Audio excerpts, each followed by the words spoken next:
Olá, pessoal, tudo bom? Nosso vídeo hoje se propõe a conversar sobre um assunto que interessa tanto para o empresário como para o advogado e para demais profissionais que trabalhem na área de assessoria contábil, assessoria empresarial. Falaremos hoje sobre os principais aspectos da recuperação judicial. Então, vamos embora. Como eu estava falando, então, nós veremos os principais aspectos da recuperação judicial, que é um procedimento, uma ação judicial que tramita perante a justiça comum, a justiça civil, ok? O vídeo, para não ficar tão prolongado, como quem conhece o assunto sabe que poderíamos ficar dias e dias falando sobre todos os aspectos da recuperação judicial. Como é um vídeo informativo, um vídeo para quebrar algumas dúvidas, tirar algumas dúvidas e tudo, então tentarei condensar as informações que fiquem da melhor forma possível para que vocês, quem não tenha contato com esse mundo empresarial e principalmente da recuperação judicial e da falência, tenham acesso às principais informações, as quais nunca irão substituir consulta, né, com os profissionais próprios da área, e aí eu digo com contador, com advogado e com o próprio administrador de determinada empresa, de determinado empresário, ok? Então, antes de adentrarmos especificamente alguns pontos, é importante que vocês tenham em vista ou tenham ciência que a empresa, né, a atividade empresarial, ela é a geradora de riqueza de qualquer país, certo? Não podemos esquecer as três principais funções da empresa, do empresário num cenário nacional, numa sociedade em que vivemos. Primeira função, o empresário, a empresa, esta atividade, ela é geradora de empregos. E não somente os empregos, aqueles de carteira assinada. Pensem bem que um empresário que contrata empregados, estes empregados estão recebendo seus salários, suas remunerações, mas esses empregados também estão gerando novos empregos, certo? Pensem, o empregado de uma empresa, seja de grande, médio ou pequeno porte, esse empregado talvez necessite contratar uma babá para seus filhos.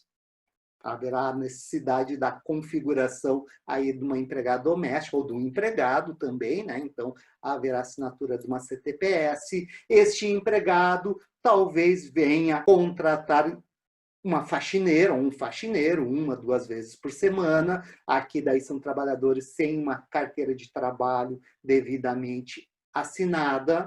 Então, vocês vejam, a engrenagem ela vai funcionando, né? Primeiro nós temos o empresário, contrata o empregado com a sua carteira de trabalho, esse empregado contrata talvez outros trabalhadores, seja com uma carteira de trabalho assinada, seja um autônomo, um profissional liberal, né? A faxineira, o faxineiro, o jardineiro, o eletricista. Então, vocês vejam que essa função geradora de empregos, de trabalhos, de um empresário, de uma sociedade empresarial, é muito mais ampla, né? Essa geração é muito mais ampla do que um simples empregado com carteira de trabalho, porque este empregado, este funcionário também vai gerando novos empregos, novas atividades na nossa sociedade, certo? Então, a segunda função da empresa, dessa atividade, da atividade do empresário, é geradora de tributos também, né? Esta empresa, ela recolhe seus tributos, seja através de impostos, né? Imposto de renda e outros, ICMS, IPI, Imposto sobre Serviços, como contribuições sociais também, contribuições previdenciárias para a Seguridade Social, PIS, COFINS. E esses tributos, da mesma forma que a função geradora lá de empregos, né, de atividades remuneradas na nossa sociedade, não fica limitada apenas aos tributos recolhidos pelo empresário. Esses empregados, ou inclusive contribuintes individuais, os autônomos, os profissionais liberais contratados por esta empresa, por essa atividade empresarial, pelo empresário, pela sociedade empresarial, esses contratados, eles também geram tributos. É o empregado pagando o imposto de renda dele, é um profissional liberal contratado por empresário, um advogado, um contador, um administrador, um economista, que também irá pagar seus impostos. Vocês estão vendo a engrenagem que o empresário gera na nossa economia, na nossa sociedade? E a terceira função de uma atividade empresarial é a própria circulação de bens e serviços. Vocês imaginem, por exemplo, eu sou aqui do Rio Grande do Sul, estou aqui no sul do país, e temos o agronegócio muito forte aqui, ou lá na parte centro-oeste, Mato Grosso do Sul, também são áreas que o agronegócio tem grande importância na nossa sociedade. Só que, por exemplo, talvez nessas áreas temos produtos agrícolas, produtos pecuários, que talvez lá no Nordeste não tenha as mesmas condições para esta produção. Então, há necessidade do empresário lá do Nordeste se estabelecer, buscar esses produtos que talvez lá no Nordeste não tenha condições de serem produzidos.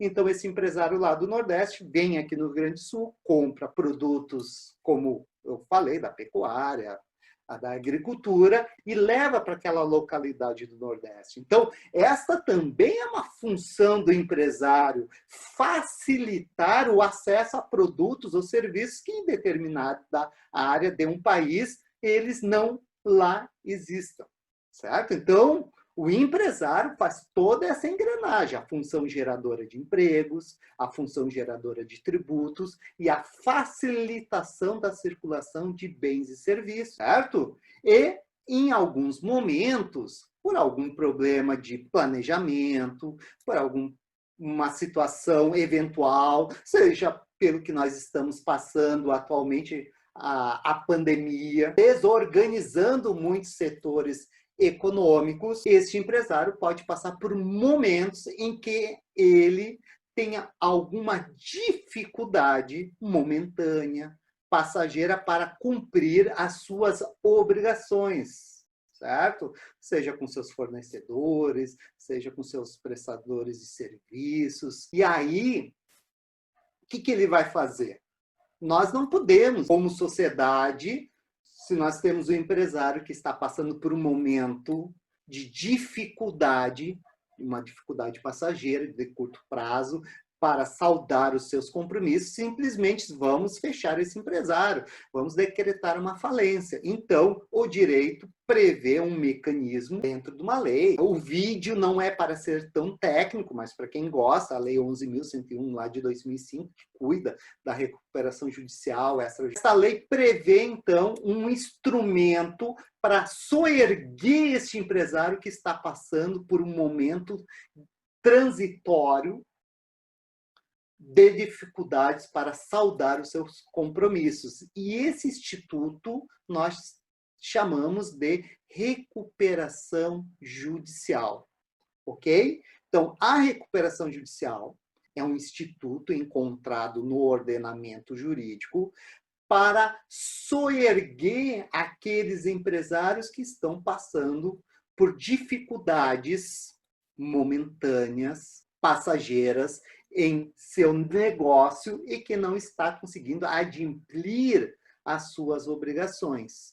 E aí entra a figura de profissionais que irão ajudar este empresário. Nós teremos, nesta dinâmica, figuras importantes. Primeiro, o contador. Como nós já veremos, o contador é importante para que uma ação, que um processo, que um procedimento de recuperação judicial tramite de uma forma sadia para este empresário. Por isso que é importante ter todos os seus livros contábeis, a sua contabilidade em dia, como logo veremos. Também, para a recuperação judicial, obviamente, que não pode faltar a figura do advogado. É o profissional técnico que irá montar toda esta ação, que irá orientar o empresário quais as formas e qual a documentação que deverá ser apresentada para o juiz. E aí ainda poderemos ter outros profissionais, por exemplo, poderemos ter um economista, poderemos ter um administrador, né, aquele formado em administração. Dito isso, então vamos entender a recuperação judicial, suas principais etapas, né, seus principais procedimentos, dividindo a recuperação judicial em 3 grandes fases. Tá? Primeira fase vamos chamar de pedido de recuperação judicial.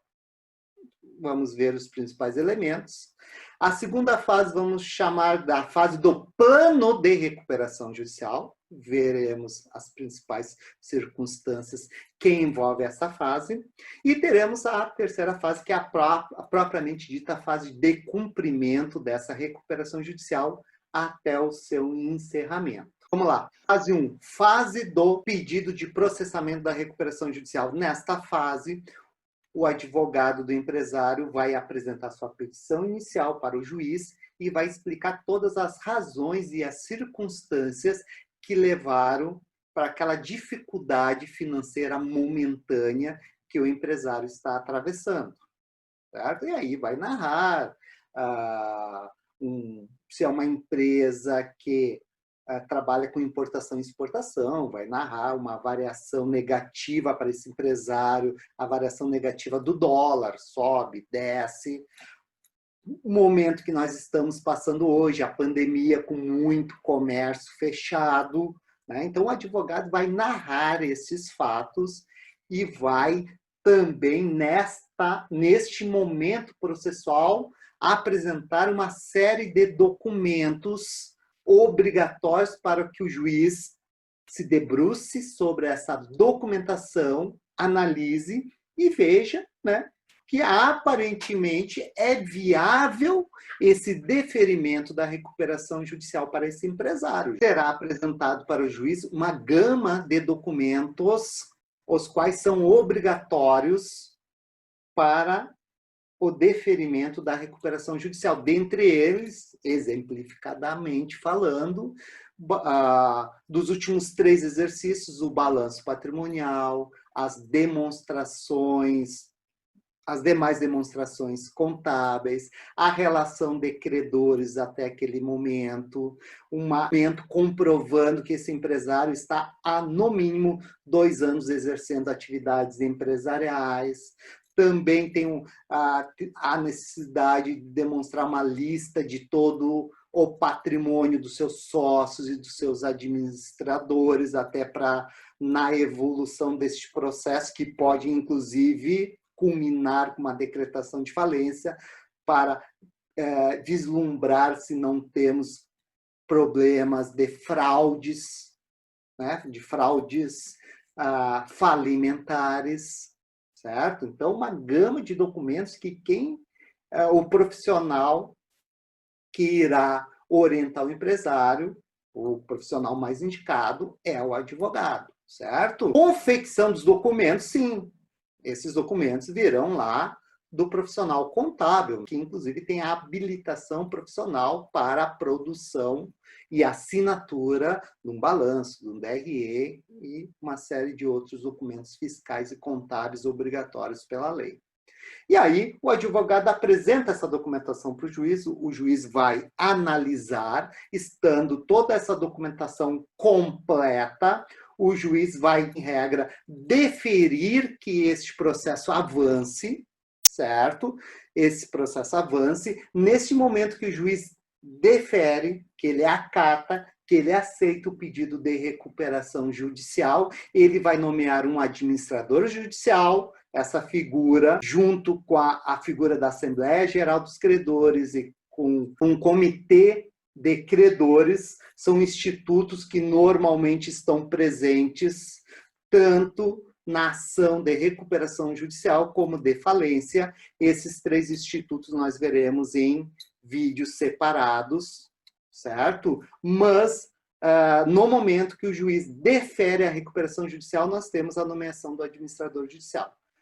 O administrador judicial é essencial para a tramitação da recuperação judicial e da própria falência, como nós veremos em outros vídeos. Quem pode ser administrador judicial, as suas competências e, principalmente, né, profissionais que desejam novos focos de trabalho, principalmente economistas, administradores e advogados, um vídeo que eu tenho separado falando somente sobre a figura do administrador judicial. Mas, pois bem, o juiz nomeou o administrador judicial e nessa decisão que acolhe a tramitação da recuperação judicial, também, além de outras situações que o juiz vai averiguar, ele também vai mandar, ele vai deferir a publicação de um edital, que é um edital para fins de habilitação de credores. E aí,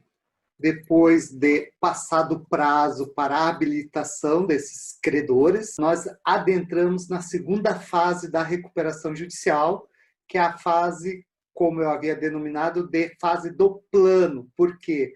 A partir do momento em que o juiz defere a tramitação da recuperação judicial, esse nosso devedor, que está solicitando a recuperação judicial, ele tem um prazo de 60 dias para apresentar o plano de recuperação judicial, em que irá demonstrar para o juiz a viabilidade e qual a forma que ele pretende realizar para sanar, para colocar em dia as suas obrigações, certo? Sobre o plano de recuperação, nós teremos um outro vídeo que irá conversar sobre as possibilidades, quais as estratégias que o empresário poderá desenvolver para fins desta recuperação judicial, ok?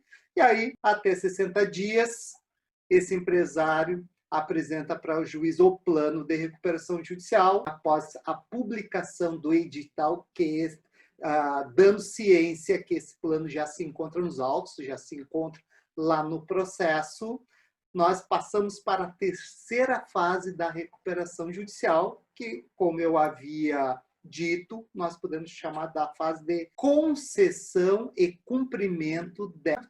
E aí nós teremos vários procedimentos, vários prazos, teremos lá uma parte de objeção, poderemos ter a convocação de uma Assembleia Geral de Credores. Nessa Assembleia haverá deliberação se será acatado ou não o plano de recuperação, se ele será modificado por proposta desses credores nessa Assembleia Geral de Credores, desde que o devedor concorde com essas alterações, e aí haverá toda uma deliberação do plano. Poderemos ter a constituição da figura de um comitê de credores, que irá também fiscalizar esse plano de recuperação judicial, se ele está seguindo, se ele está sendo desenvolvido da maneira que foi aprovada nessa Assembleia Geral de Credores. O juiz analisando a documentação, plano de recuperação judicial aprovado pela Assembleia Geral de Credores.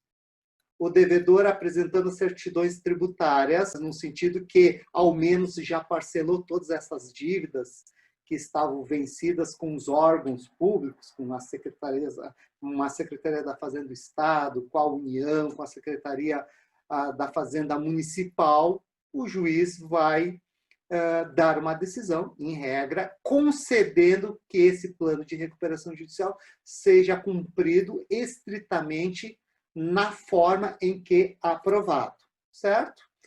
E aí, finalizando essa nossa fase, pela lei, esse plano de recuperação judicial é acompanhado pelo judiciário, através do administrador judicial, pelo prazo aí de 2 anos. Obviamente, como nós sabemos, né, no nosso Poder Judiciário, pelo acúmulo de processos, muitas recuperações judiciais ultrapassam esse período de 2 anos de acompanhamento, mas pela lei seria de até 2 anos. Pois bem, estas seriam as considerações principais sobre a recuperação judicial que eu traria para vocês nesse vídeo. Caso tenham interesse que alguma dessas fases seja melhor desenvolvida em futuros vídeos, eu aguardo os comentários aqui abaixo do vídeo. Agradeço a paciência de vocês de chegar até esse momento e nos encontramos nos próximos vídeos. Um grande abraço.